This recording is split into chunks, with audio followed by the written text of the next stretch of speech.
kagabi. He was here with me. Nag-message pa sa akin pag-uwi. Nakakatapa ng puso, and that's why I'm even more motivated para gawin mas maganda itong mapapanood nyo. We're very happy sa reception sa show namin, and ano kami, parang pangat ng pangat, and we're very, kumbaga, sa storyline, medyo mabusisi din ako, and sa awan ng Diyos, sobrang collaborative yung buong team, creative team ni Miss Julian ng JRB unit. But directing, well, I never, honestly, 19 years ago, labas ko ng PBB, hindi ko naman talaga inisip or never kumafadong na nandito ako sa point na to.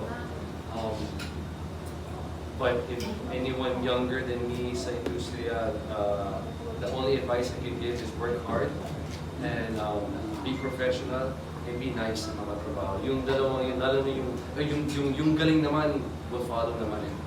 But how you treat people, I don't know, but I think that's what also got me here now in this position, because yung respeto sa bawat isa, even sa pinaka-audio man, yung taga-timpla ng kape, ganoon din yung, kung yung respeto pinibigay mo sa director, ganoon din dapat sa and it will bring you to places na hindi mo pinakala like this.